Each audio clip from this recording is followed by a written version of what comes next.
Hello everyone and welcome back, and this is Veteran Mountain Man on your Prepared Monday. So, today I want to take a step back and actually talk to you about one of the big basics for preparing.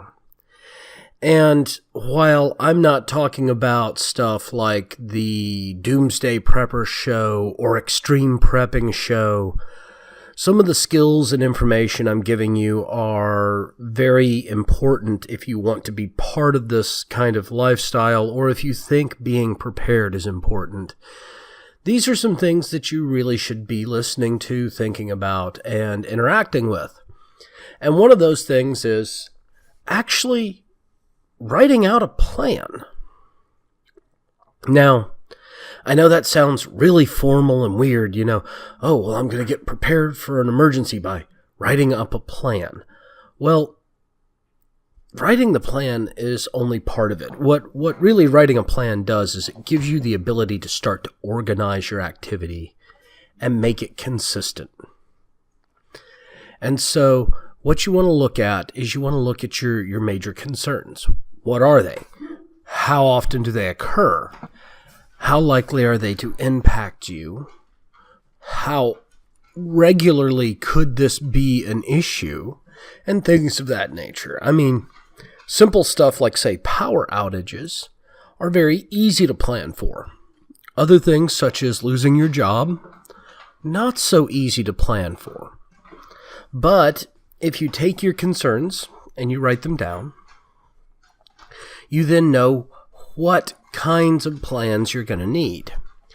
I recommend that everyone start with a basic power outage plan, as well as a basic emergency storm plan.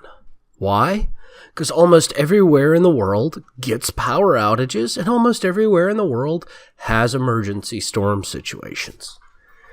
If you've ever been snowed in, rained in, seen cars sweep out because of flash flooding, or see roads get covered because of flash flooding, or even seen hail fall and lightning strike from the sky, you know that storms can cause damage to your world. And one of the ways you can be prepared for that is to draft out a plan, have certain things ready, on hand, and easily available, and then you can find everything when you need it. But if you don't write out the plan, then you're not likely to think everything through. So the first thing, like I said, you want to do is you want to identify what it is that you're wanting to prepare for. Then you want to identify what is your objective for being prepared. Now, in some instances, such as storms, it'll be so that you have minimum functionality for your household to reduce panic and keep everybody comfortable while they wait through the storm, because that's all you can really do. Now, in the case of, say, losing your job, you're going to want to make sure that you've got enough preparation set up so that you can mitigate the difficulty of finding a new job. I mean, the answers to these things are fairly obvious if you sit down and think about them. And if you're having trouble thinking about them, talk to a couple of friends. Not everybody's into the prepper lifestyle, and not everybody who prepares is actually a prepper. But if you talk to people who have similar-minded activities, sometimes you can work things out in different perspectives than you've seen before. Anyhow, so get your plan, write out what your objective is for having, what you hope to accomplish by having this plan, and then start listing out what you'll need in the event of this emergency. So let's take our storm preparedness again. Well, you'll want a saw to cut up any fallen branches. You'll want a couple of means of backup power, so you'll be looking at like a camping lantern and some flashlights, or maybe some oil lamps or such. And then you'll want to keep the fridge closed, and you're likely to want to keep the freezer closed, and maybe even have like an ice chest in the house that you can use, where you can pull some ice either from the freezer or such. When all the power goes out, stick it in there and maybe stick like your veggies in there so that you can all eat them. And then you're going to want a safe way to make sure that you can prepare and cook food, as well as clean up. Now, once you've got all of those issues worked out, you're also going to want to look at your heating requirements. You're going to want to have some blankets around in case it's cold, or, maybe have some hand fans or battery-operated fans in the event that it's really hot, and just take it from there. I mean, it's not very difficult to get these plans in place.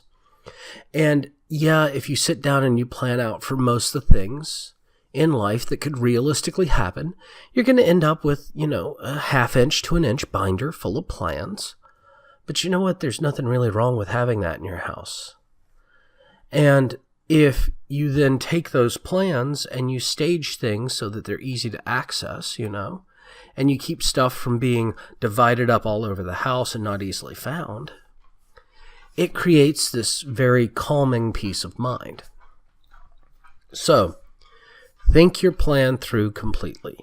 Try not to get outrageous with it. You don't have to save the world because there's a storm. Just work out a simple, basic, functional plan that will meet your goals. And do that for every aspect that you prep for. And eventually you'll see it's not as big of a task as some of the media hype has made about it, or some of these books or TV shows or things of that nature. Because realistically, it's a very simple lifestyle. It's just thinking about how you're spending your resources and not overspending what you can afford to.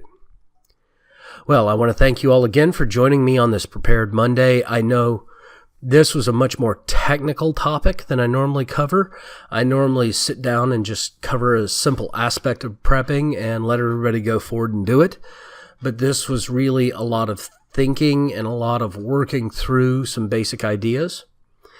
But I hope you all enjoyed it. Once again, if you're here on YouTube, please like and subscribe. The subscribe button is right down below me. If you are on VidMe, there's the upvote in the corner, as well as the follow me button. Don't forget to do both. If you want to share these videos with your friends and family, please feel free to share them. Just send them back to my channel as well, so that they can find out where you're getting them from. And as always, have a nice day.